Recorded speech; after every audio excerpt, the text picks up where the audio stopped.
Have you ever gotten a brand new toy that you absolutely loved, only to accidentally drop it and watch it shatter into a dozen pieces? Or maybe you've picked a bright, beautiful wildflower, but by the next day it turned brown and blew away in the wind. These moments point to a basic rule of life here on Earth. Everything we build, buy, or find eventually breaks, spoils, or fades away. There is a letter in the Bible that addresses this. It's called 1 Peter, written by a man named Peter. He was writing to his friends who had been forced to leave their homes. They were scattered far and wide, facing incredibly sad and difficult times. Peter wrote to offer these friends a completely different kind of hope by describing a treasure that is physically impossible to break. Peter explains that God, out of his immense mercy, gave us a living hope by raising Jesus from the dead. This living hope is a heavenly inheritance, a forever treasure that God keeps perfectly safe in heaven, where it can never rot, get ruined, or fade away. But knowing about a treasure in heaven doesn't change the fact that we still face tough days, hard tests, and moments of deep sadness here on earth. To explain why we go through these painful moments, Peter compares our faith to gold. This diagram shows how gold is refined. When gold is first dug out of the ground, it's dull and full of dirt. To make it clean, you have to put it into an intense fire. The heat burns away all the impurities, leaving behind a bright, completely pure piece of gold.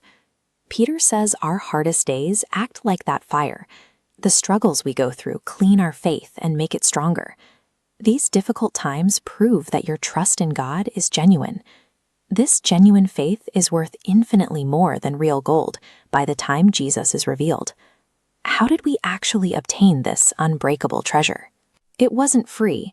Our rescue had to be bought. God bypassed temporary things like silver or gold coins to pay for our freedom, because those materials eventually disappear. Instead, we were rescued by something vastly more precious, the blood of Jesus, who was like a perfect lamb without a single flaw or defect. This rescue plan was an ancient, incredible secret that people in the past searched for over hundreds of years. Prophets studied their own words carefully, searching for the specific time and circumstances the Spirit of Christ was pointing toward. This plan was so fascinating that even the angels in heaven were desperate to peek over the edges of the clouds to look into it. And the amazing truth is, the great mystery that the prophets searched for and the angels wondered about is the exact same salvation that you get to experience right now. Knowing that you have an incredibly safe, forever treasure changes the way you act today. Peter gives his readers a very clear direction. Be holy, because I am holy. Being holy means being set apart. It means choosing to do the right thing and shining like a bright light in a dark room. Because our heavenly treasure is totally secure, we don't have to be selfish on earth.